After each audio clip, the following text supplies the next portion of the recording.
সুপ্রিয় শিক্ষার্থী বন্ধুরা, আসসালামু আলাইকুম। তোমরা সকলে নিশ্চয়ই ভালো আছো। শিমুল মেমোরিয়াল নার্সারি স্কুল এন্ড কলেজের পক্ষ থেকে তোমাদের সকলকে স্বাগতম। আজ আমি তোমাদের সাথে আছি তোমাদের বাংলাদেশের কৃষি পরিচয়ের মিস মোসাম্মদ ফাহমিদা সিদ্দিকা মিলি। এই সংকটকালীন সময়ে শীত চলে এসেছে, তাই না? সবথেকে বড় বিষয়, সংকটকালীন সময় শীত এসেছে এবং এই শীতের সময়তে এটা বেশি ভয়ঙ্কর রূপ ধারণ করে, যার জন্য আমাদেরকে সচেতনতা বাড়াতে হবে, তাই না? এবং আমাদের উষ্ণ গরম পানি খেতে হবে হালকা, আর ঠান্ডা কোনো মতেই লাগাতে যাবে না। ঠান্ডা লাগলে গরম খাবার করতে হবে। বাইরে গেলে সচেতনতার সাথে যেতে হবে যেন আমাদের ঠান্ডাটা না লেগে যায়। আর ঠান্ডা খাবার খাওয়া যাবে না। আমরা পুষ্টিকর খাবার খাবো রোগ প্রতিরোধ ক্ষমতা বাড়ানোর জন্য। তাহলে এসো আমরা আজকে ক্লাস শুরু করি। আজকে আমাদের আলোচিত অধ্যায় হচ্ছে নবম অধ্যায়, আমাদের দায়িত্ব ও কর্তব্য, পার্ট 1। নিশ্চয়ই তোমাদের অধ্যায়টা দেখে মনে হচ্ছে যে এই ক্লাসটা আগে হয়ে গেছে। আজকে তোমাদের রিভিশন ক্লাস হচ্ছে পার্ট 1 এর উপরে। আজকে এই পার্ট শেষে আমরা জানতে পারবো, কি কি জানতে পারবো তোমরা দেখি। সমাজের প্রতি আমাদের দায়িত্ব ও কর্তব্য সম্পর্কে বলতে পারবে, প্রকৃতির গল্প সম্পর্কে বলতে পারবে, বয়স্কদের প্রতি আমাদের দায়িত্ব ও কর্তব্য সম্পর্কে জানতে পারবে, বাড়ির বাইরে নিরাপত্তা রক্ষা সম্পর্কে ধারণা রাখতে হবে। তাহলে আজকের আলোচ্য বিষয় হচ্ছে সমাজের প্রতি আমাদের দায়িত্ব ও কর্তব্য, রকিবের গল্প, বয়স্কদের প্রতি আমাদের দায়িত্ব ও কর্তব্য, বাড়িতে ও বাড়ির বাইরে নিরাপত্তা রক্ষা। তাহলে আলোচনা শুরু করা যাক নাকি? আমরা তো জানি এসব বিষয়গুলো, তারপরেও আরো একবার শুধু স্মরণ করে দেওয়া। আচ্ছা, তাহলে সমাজের প্রতি আমাদের দায়িত্ব ও কর্তব্য। সমাজের প্রতি আমাদের কি কি দায়িত্ব কর্তব্য? আমরা হচ্ছে সামাজিক জীব, না? আমরা সামাজিক জীব, মানুষ হিসেবে আমাদের অনেক দায়িত্ব কর্তব্য রয়েছে এবং এই দায়িত্ব কর্তব্য আমাদের প্রতিনিয়ত পালন করতে হয়। যখনই আমরা এরকম কর্তব্যের ব্যতিক্রম ঘটে যায়, দেখা যাচ্ছে তখনই কোনো বিশৃঙ্খলা সৃষ্টি হয়, যার জন্য আমাদের কর্তব্যগুলো খুব মনোযোগের সাথে জানতে হবে এবং পালন করতে হবে। আমরা কি করবো? ছোটদের ভালোবাসবো ও দেখাশোনা করবো। ছোটদের ভালোবাসবো। আমাদের পরিবারে বা আশেপাশে অনেক ছোট শিশু রয়েছে, তাদেরকে কি করতে হবে? তাদেরকে ভালোবাসতে হবে। যখন আমরা ছোটদের ভালোবাসবো তখন তারাও বড়দের শ্রদ্ধা করতে শিখবে, তাই না? এবং তারও ছোটদেরকে ভালোবাসতে শিখবে। তাহলে আমরা ছোটদের ভালোবাসবো এবং তারা যেন কোনো খারাপ না কাজ করে, তারপরে কোনো ভুল জায়গায় না চলে যায়, কোনো দুর্ঘটনা না ঘটে, সেই জন্য আমরা তাদের দেখাশোনা করবো। সবার উপকার করার চেষ্টা করবো। কি, মানুষ হচ্ছে আশ্রম মাতৃকার সৃষ্টির সেরা জীব। আমাদের পৃথিবীতে আল্লাহ অনেক প্রাণী সৃষ্টি করেছেন এবং তার ভিতরে জ্ঞান দিয়েছেন, জ্ঞান প্রতিভা দিয়েছেন একমাত্র মানুষের ভিতরে। এই যে মানুষের ভিতরে কেন দিয়েছেন? যেন আমরা সঠিকভাবে সঠিক কাজ করতে পারি এবং আল্লাহর ইবাদত করতে পারি। তাহলে এই যে সবার আমাদের কি করতে হবে? আমাদের উপকার করার চেষ্টা করতে হবে। আমরা কারোর ক্ষতি করবো না, ঠিক আছে? তারপরে কারো আমরা ক্ষতি করবো না। কারো কেউ যদি আমাদের ক্ষতি করেও ফেলে, তার জন্য আমরা বদদোয়া করবো না, কেমন যেন, হ্যাঁ, কখনোই বদদোয়া করবো না, যেন সে ভালো হয়ে যায়, এই দোয়াটা আমরা করতে পারি। তাহলে ভালো হলে সে আর অন্য কারো ক্ষতি করতে পারবে না, তাই তো? সমাজের নিয়ম কানুন মেনে চলবো। সমাজের নিয়ম কানুন কেন করা হয়? সমাজের নিয়ম কানুন এই জন্যই করা হয় যেন মানুষরা, সামাজিক জীব যেহেতু আমরা, সমাজের মানুষরা সুন্দরভাবে জীবনযাপন করতে পারে এবং শান্তিতে বসবাস করতে পারে। এবং যেহেতু আমরা সামাজিক জীব, সমাজের নিয়ম কানুন যেহেতু আমাদের জন্যই, আর সেগুলো যদি আমরা মান্য না করি, তাহলে কি হবে? নিয়ম কানুন ভঙ্গ হবে এবং বিশৃঙ্খলা সৃষ্টি হবে, অশান্তির সৃষ্টি হবে, কোনো মানুষই শান্তিতে বসবাস করতে পারবে না। তাহলে আমরা কি করবো? সমাজের নিয়ম কানুন মেনে চলবো। সুবিধা বঞ্চিতদের সহযোগিতা করবো। সুবিধা বঞ্চিত কারা?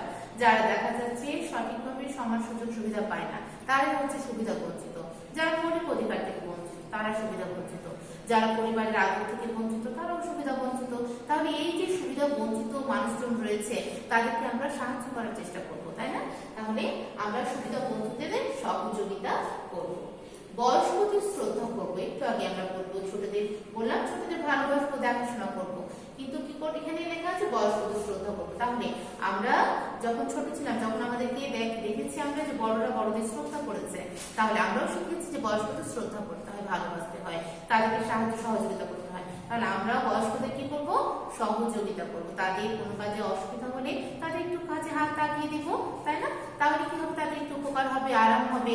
আমরাও যখন একসময় বৃদ্ধ হব তখন কি আমাদেরকেও ছোটরা তাহলে সাহায্য করার যে মানসিকতা সেটা তৈরি হবে এবং আমরা আশা করতে পারবো। উপকার না করলে কি উপকার চাওয়া যায়, আশা করা যায় না, তাই না? যার জন্য উপকারী হতে হবে সবাইকে। তাহলে বয়স্কদের আমরা শ্রদ্ধা করব।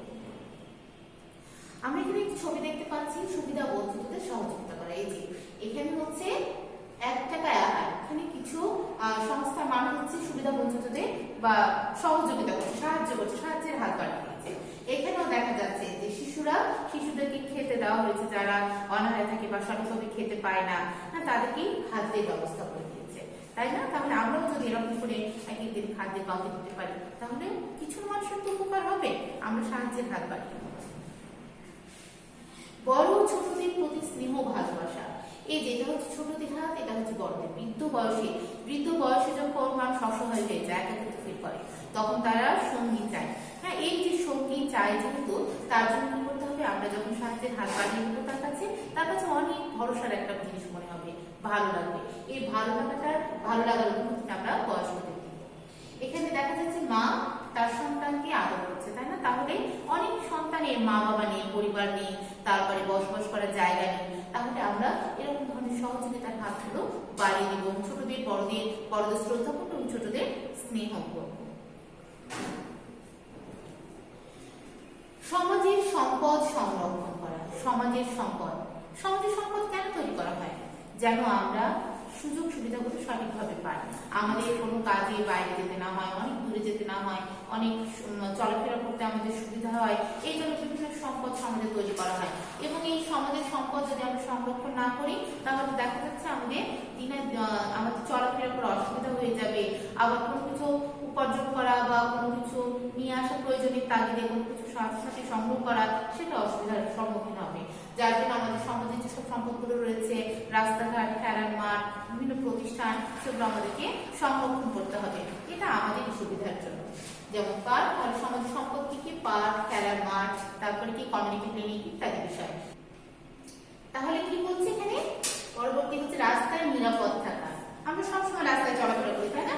রাস্তায় কোথাও যেতে হলে, স্কুলে, প্রতিষ্ঠানে, চাকরি করতে, বাজার করতে, যেখানেই না আমরা যাই সেখানেই আমাদের রাস্তা ব্যবহার করতে হয়। এই যে রাস্তা আমরা ব্যবহার করি, তাহলে রাস্তায় চলাচলের নিয়মকানুন সম্পর্কে জানতে হবে আমাদেরকে। এবং রাস্তা যদি আমরা নিয়মকানুন না সঠিকভাবে মেনে চলি তাহলে কি হবে, দুর্ঘটনা ঘটবে।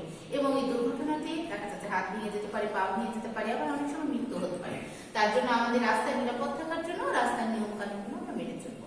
রাস্তায় ফুটপাত দিয়ে হাঁটবো, রাস্তা পার করার সময় ওভারব্রিজ ব্যবহার করবো এবং জেব্রা ক্রসিং ব্যবহার করবো। এদিক ওদিক থেকে ডানে বামে তাকিয়ে আমরা রাস্তা পার হবো এবং রাস্তার শেষ প্রান্তে পৌঁছানোর আগে থেমে যাবো, তারপরে রাস্তা পার হবো। আচ্ছা, তাহলে আমরা রাস্তায় নিরাপদ থাকার সকল নিয়মকানুনগুলো মেনে চলবো। অপরিচিত মানুষ থেকে সাবধান থাকা। অপরিচিত মানুষের আমাদের পরিচয় সংখ্যা আস্তে আস্তে ধীরে ধীরে বাড়তে থাকে, তাই না? এবং বাইরে যখনই আমরা যাই দেখা যাচ্ছে কোনো অপরিচিত মানুষের সাথে দেখা হয়, কিন্তু অপরিচিত মানুষের সাথে যে কথা বলবো না সেটা তো নয়। অপরিচিত মানুষ থেকে সাবধান থাকতে হবে। কিভাবে সাবধান থাকবো? আমাকে কেউ চকলেট খেতে দিল, আইসক্রিম খেতে দিল, আর আমি খেয়ে দিব না, এটা করা যাবে না। আইসক্রিম, চকলেট যতই সুস্বাদু খাবার দেখ না কেন, অপরিচিত মানুষদের কাছ থেকে খাওয়া যাবে না। কেননা এটাতে কোনো মানুষ ভালো থাকতে পারে, আবার কোনো মানুষ খারাপ থাকতে পারে। এই যে খারাপ মানুষ থাকতে পারে, এই জন্য আমরা কারোর কাছ থেকে কিছু খাবো না। এবং তারা কি করে, তারা দেখা যাচ্ছে খাবারের কোনো কিছু মিশিয়ে আমাদেরকে কিডন্যাপ করে নিয়ে যেতে পারে, আমাদেরকে বন্দি করে নিয়ে যেতে পারে এবং এটাতে একটা দুর্ঘটনা করতে পারে। তোমাদের বইয়ে এরকম একটা গল্প রয়েছে, তাই না? আমরা একটু পরে জানবো। এখানে দেওয়া আছে সমাজের সম্পদ সংরক্ষণ। আমরা বলেছি না সমাজের সম্পদ সংরক্ষণ করতে হবে। তাহলে এখানে মসজিদের ছবি দেওয়া আছে, আমাদের সামাজিক সম্পদ। আমাদের আশেপাশে যা কিছু রয়েছে সবই আমাদের সামাজিক সম্পদ। রাস্তাঘাট, এই রাস্তাঘাট যদি কেউ খুঁড়ে ফেলে, নষ্ট করে, তাহলে আমাদের রাস্তায় চলাচলে অসুবিধা হবে। যার জন্য আমাদের রাস্তাঘাটটা যাতে নষ্ট না হয়, সুন্দর করে সকলে আমরা চলতে পারি, তাহলে সেই জন্য আমাদেরকে এই রাস্তা সংরক্ষণ করতে হবে। এখানে ক্লিনিকের স্বাস্থ্যসেবা ক্লিনিক দেওয়া আছে। এই স্বাস্থ্যসেবা ক্লিনিক কাদের জন্য করা হয়েছে? সমাজের মানুষের জন্য। সমাজের মানুষ যাতে খুব সহজেই স্বাস্থ্যসেবা ক্লিনিকের সেবা নিতে পারে। প্রয়োজনে অনেক দূরে যাওয়ার আগে আমরা একটা প্রাথমিক চিকিৎসা নেওয়ার পরে যে চিকিৎসাটা নিতে হয় সেটা আমরা এইখানে নিতে পারি। যার জন্য সমাজের যেসব সম্পদগুলো রয়েছে সব কিছু আমাদের সংরক্ষণ করে রাখতে হবে আমাদের চলাচলের সুবিধার জন্য। আমরা শুনলাম রাস্তায় নিরাপদ থাকা, ট্রাফিক আইন মেনে চলতে হবে। এই যে এখানে আমরা 3 রঙের বা আলো দেখছি, বাতি দেখছি, এটা হচ্ছে সিগন্যাল বাতি, ট্রাফিক সিগন্যাল বাতি। কি করে এই নিয়ম কানুন আমরা জানি না? ট্রাফিক সিগন্যাল বাতিতে যখন গাড়ি চলাচল লাল বাতি জ্বললে গাড়ি চলাচল বন্ধ হয়ে যায়। তারপর কি হলুদ বাতি জ্বললে চলাচল করার প্রস্তুতি নেয়, আর সবুজ বাতি জ্বলে উঠলে গাড়ি চলতে শুরু করে। এই যে নিয়মগুলো আমরা মেনে চলবো।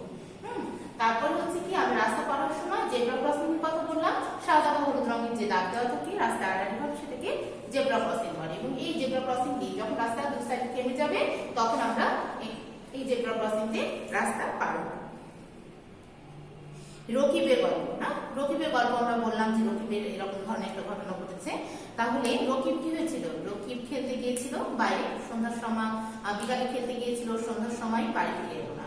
এবং পরে জানা গেল সে অপরিচিত মানুষের কাছ থেকে আইসক্রিম খেয়েছিল কাছের দোকানে গিয়ে, এবং তাকে অজ্ঞান করে নিয়ে গিয়ে সন্ধ্যার পরে দেখো যখন বাসা ফিরল না তখন তারা হচ্ছে তার বাবা মা পুলিশকে খবর দিল, এবং তার রকিবের বাবা মার কাছে 10 লক্ষ টাকা মুক্তিপণ দান করা হয়েছিল। পরবর্তীতে তাকে হচ্ছে কি 10 দিন পরে গ্রাম থেকে উদ্ধার করলো। এই যে এই দুর্ঘটনা ঘটলো, কেন ঘটলো? কারণ সে অপরিচিত মানুষের কাছ থেকে কিছু খেয়েছিল, তাই না? তাহলে আমরা আরো একবার দেখি যে কি কি হয়েছিল। রকিব একা খেলার জন্য বাইরে গিয়েছিল, কার সাথে গিয়েছিল? না, একা গিয়েছিল। তারপরে অপরিচিত লোকের কাছ থেকে আইসক্রিম খেয়েছিল। তাহলে আমরা অপরিচিত লোকের কাছ সাথে কোথাও যাবো না, আর কোথাও গেলে বড়দের জানিয়ে যাব, ঠিক আছে? আচ্ছা, আর কতদিন পরে রকিবকে গ্রাম থেকে উদ্ধার করলো? 10 দিন পরে গ্রাম থেকে উদ্ধার করলো। কোথায় থেকে? গ্রাম থেকে। কত লক্ষ টাকা মুক্তিপণ দাবি করেছিল? 10 লক্ষ টাকা মুক্তিপণ দাবি করেছিল রকিবের বাবা মার কাছ থেকে। আমরা বাড়িতে থাকি, তাই না? বাড়িতে থাকি এবং এখন তো বাড়িতেই আছি, এখন স্কুলে যাওনি, কোথাও বাইরে যাওনি, তাহলে বাড়িতে এখন আমাদের ম্যাক্সিমাম টাইম থাকতে হয়। তাহলে বাড়িতে নিরাপত্তা কিভাবে রক্ষা করতে হবে সেটা আমাদের জানতে হবে, এবং বাড়িতে নিরাপত্তা কিভাবে রক্ষা করতে হবে সেটা সম্বন্ধে আমরা একটু জানি। তোমরা জানো, আমি জানি, কিন্তু তারপরেও একটু আমরা ধারণা রাখবার। ধারালো জিনিস ব্যবহারের ক্ষেত্রে রান্না বান্না করতে হয় তো না, আম্মা আব্বুকে কখনো কখনো তোমরাও সাহায্য করতে থাকো মা বাবাকে। তাহলে এই যে ধারালো জিনিস ব্যবহার করার সময় কি সাবধান থাকতে হবে। ছুরি, কাঁচি, দা, বটি ইত্যাদি জিনিস ব্যবহার করা হয়। তাহলে এগুলো ব্যবহার করার পরে নিরাপদ স্থানে রাখতে হবে যেন চলাচলে কোনো দুর্ঘটনা না ঘটে যায়। বৈদ্যুতিক তারের ব্যবহার, বিদ্যুৎ ছাড়া তো আমাদের চলেই না। বিদ্যুৎ চলে গেলে কি অন্ধকার, আবার গরমের দিনে তো ফ্যান ছাড়া চলবেই না, গরমে ঘেমে অস্থির অবস্থা। সবসময় বলা হয় এখন কেন কারেন্ট গেল, কারেন্ট ছাড়া তো আমরা কোনো টাইমই দিই না, তাই না? তাহলে হচ্ছে বৈদ্যুতিক তারের ব্যবহারের ক্ষেত্রে আমাদের সচেতন থাকতে হবে। আমাদের সুইচ সবসময় আমরা নাড়াচাড়া করি, ভেজা হাতে আমরা বৈদ্যুতিক সুইচে হাত দিব না, এবং আমরা কখনো বৈদ্যুতিক তারের উপরে ভেজা কাপড় মেলে দেবো না, কোনো কাপড়ই মেলে দেবো না। আর আমরা যখন কোনো কাজ করবো তখন হাতে প্লাস্টিক স্ট্যান্ড পরে বৈদ্যুতিক কাজ করবো, ঠিক আছে? তাহলে বৈদ্যুতিক তারের ক্ষেত্রে বা বৈদ্যুতিক সুইচ ব্যবহারের ক্ষেত্রে আমাদের সাবধান থাকতে হবে। ওষুধ ও কীটনাশকের ব্যবহার, ওষুধ ও কীটনাশকের আমাদের ব্যবহার করতে হয়। ওষুধ তো আমরা সবসময় খেতে থাকি, প্রত্যেকের বাড়িতেই সবসময় ওষুধ থাকে, জ্বর, কাশি, ঠান্ডা, সর্দি ইত্যাদি, তাই না? আর হচ্ছে কীটনাশক, এই যে ইঁদুর, তেলাপোকা, বিভিন্ন ধরনের কীট থাকে, এবং এই জন্য আমরা কীটনাশক ব্যবহার করে থাকি। এই যে কীটনাশক এবং ওষুধের ব্যবহার করে থাকি, এই ব্যবহারগুলো করবো তো বটে, কিন্তু এগুলো আমরা নিরাপদ স্থানে রাখবো, এমন স্থানে রাখবো যেন শিশুদের নাগালে থাকে, শিশুরা যেন এটা ভুলবশত কখনো খেয়ে না ফেলে এবং এটা নষ্ট না করে দেয়, ঠিক আছে? তাহলে ওষুধ ও কীটনাশকের ব্যবহারে আমাদেরকে সতর্ক থাকতে হবে। গ্যাসের চুলা ও আগুনের ব্যবহার, আমাদের যেহেতু রান্না বান্না করতে হয় এই জন্য গ্যাসের চুলা বা আগুনের ব্যবহার আমাদের করতেই হয়, তাই না? আমাদের খাওয়া দাওয়ার ব্যাপার আছে। তাহলে গ্যাসের চুলা ও আগুনের ব্যবহারের ক্ষেত্রে সতর্ক থাকতে হবে। আর গ্যাসের চুলা ব্যবহারের পর কি করতে হবে? গ্যাসের চুলা বন্ধ করে দিতে হবে। শুধু গ্যাসের চুলা নয়, মাটির খড়ির চুলা যেগুলো বলা হয়, তারপরে স্টোভ, কেরোসিনের চুলা সবকিছুই ব্যবহারের পরে বন্ধ করতে হবে যেন কোনো দুর্ঘটনা না ঘটে। অপরিচিতের পরিচয় জেনে ঘরে দরজা খোলা, অপরিচিত মানুষ দরজায় আসলে আপনি দরজা খুলে দেবো সাথে সাথে? না, দরজা আমরা করবো না, আমরা তার পরিচয় জানবো এবং পরিচিত ব্যক্তি মনে করে দরজা করবো। আর তারপরেও আমরা দেখা যাচ্ছে বড়দেরকে জানাবো যে অপরিচিত মানুষ কে এসেছে। বাড়িতে প্রাথমিক চিকিৎসার বাক্স রাখা, আমাদের যে কোনো সময় দুর্ঘটনা হতে পারে, হাত কেটে যেতে পারে, ছিঁড়ে যেতে পারে, যার জন্য কি করতে হবে? প্রাথমিক চিকিৎসার বাক্স রাখতে হবে। প্রাথমিক চিকিৎসার বাক্স কেন রাখবো আর প্রাথমিক চিকিৎসায় বা কাকে বলে? রোগী যখন কেটে বা ছিঁড়ে যায়, আকস্মিক কোনো দুর্ঘটনা ঘটে, রোগীর কষ্ট কিছুটা কম হওয়ার জন্য ডাক্তারের কাছে নিয়ে যাওয়ার পূর্বে যে চিকিৎসা দেওয়া হয় সেটাকেই বলা হয় প্রাথমিক চিকিৎসা। এবং এই প্রাথমিক চিকিৎসা দেওয়ার জন্য কিছু ইনস্ট্রুমেন্ট বা কিছু উপাদান আমাদের থাকতে হয় এবং এটা সাথে সাথে রাখতে হয় যেন আমরা তৎক্ষণাৎ পেয়ে যাই দুর্ঘটনা ঘটার সাথে সাথে। হ্যাঁ, তাহলে আমাদের কি কি থাকতে হবে প্রাথমিক চিকিৎসার বাক্সে? প্রাথমিক চিকিৎসার বাক্সে থাকতে হবে থার্মোমিটার। থার্মোমিটার কেন? আমাদের দেখা যাচ্ছে জ্বর আসতে পারে, বিভিন্ন ধরনের আমাদের দুর্ঘটনা ঘটা ছাড়া আমাদের যে কোনো সময় জ্বর হতে পারে এবং ডাক্তারের কাছে যাওয়ার সময় ডাক্তার জিজ্ঞাসা করে যে জ্বরের টেম্পারেচার কত ছিল, হ্যাঁ, এবং কতক্ষণ পর জ্বর এসেছে, এগুলো জিজ্ঞাসা করে। যার জন্য আমাদের অবশ্যই প্রত্যেকের বাড়িতে থার্মোমিটার থাকতে হবে। জীবাণুনাশক, কেটে বা ছিঁড়ে গেলে জীবাণুনাশকের দরকার হয়, ব্যান্ডেজ করা দরকার হয়, তুলা দিয়ে ওষুধ লাগানো দরকার হয়, তুলা লাগাতে হবে, কাঁচি, ব্যান্ডেজ কাটার জন্য কাঁচি দরকার আছে, টেপেরও দরকার আছে। তাহলে এইসব জিনিসগুলো আমরা রাখবো। আরো কিছু প্রয়োজনীয় উপকরণ আমরা ফার্স্ট এড বক্সে রাখতে পারি। ঘরের বাইরে নিরাপত্তা, আমরা তো ঘরে থাকি, ঘরের বাইরেও যেতে হয়, তাহলে ঘরের বাইরে নিরাপত্তা রক্ষার জন্য কি করতে হবে আমাদেরকে? সেই সম্বন্ধে জানতে হবে। দেয়াল বা গাছ বেয়ে ওঠা যাবে না। কেন? দেয়াল বা গাছ বেয়ে উঠলে কি ভালো লাগে? না, পিছিয়ে থাকতে পারে, পড়ে যেতে পারো, হাত পা ভেঙে যেতে পারে, তার জন্য আমরা দেয়াল বা গাছ বেয়ে উঠবো না। ঠিক আছে, লাফালাফি না করা, লাফালাফি করা যাবে না। তাই বলে একদম পাশে চুপ করে বসে থাকতে হবে তা নয়, লাফালাফি করা যাবে, কিন্তু এমন ভাবে লাফালাফি করা যাবে না যাতে দুর্ঘটনা ঘটতে পারে। ঠিক আছে, তাহলে সচেতনতার সাথে সাথে খেলাধুলা করতে হবে। জলাশয়ের আশেপাশে খেলার সময় সতর্ক থাকা। জলাশয়ের আশেপাশে খেলতে যে দেখা যাচ্ছে দৌড় দিয়ে যেতে যেতে বোঝাই গেল যে পাশে আমার জলাশয় আছে বা পুকুর আছে, আমি পড়ে গেলাম, তুমি সাঁতার জানো না, তাহলে কি হবে? দুর্ঘটনা করতে পারে, ডুবে যেতে পারো তুমি। অনেক পানি খেয়ে দেখা যাচ্ছে কোনো রকম তুমি অন্য কোনো আরো কোনো বিপদ হতে পারে। যার জন্য জলাশয়ের আশেপাশে খেলার সময় সতর্ক থাকতে হবে। রাস্তায় খেলাধুলা না করা। রাস্তা তো খেলাধুলার জায়গা না, রাস্তা যানবাহন চলার জায়গা, তাহলে রাস্তায় খেলাধুলা করা যাবেই না। ঠিক আছে, কোথায় খেলতে হবে? খেলার মাঠে খেলতে হবে, খেলার মাঠে বা অন্য কোনো ফাঁকা জায়গায় খেলতে হবে। রাস্তায় খেলাধুলা করলে যে কোনো সময় দুর্ঘটনা ঘটতে পারে। রাস্তা পারাপারে সতর্ক থাকা। রাস্তা পারাপারের সময় আমরা অবশ্যই সতর্কতা মেনে চলবো এবং রাস্তায় চলাচলের নিয়মগুলো সম্পর্কে জানবো এবং অন্যদেরকেও জানাবো। আমরা এখানে একটা ছবি দেখতে পাচ্ছি যে একটা বাবু, যে বললাম দেয়াল বা গাছ বেয়ে না ওঠা, তাহলে যেখানে দেয়ালে উঠেছে, দেয়াল থেকে পড়ে যাচ্ছে ধপাস করে, তাহলে কি মাজা ভেঙে যাবে না, হলে পা ভেঙে যাবে না, হলে হাত ভেঙে যাবে, কিছু একটা দুর্ঘটনা ঘটবে, না হলে ব্যথা পাবে। তাহলে এই সব ব্যথা থেকে মুক্তির জন্য আমরা এখান থেকে উঠবোই না।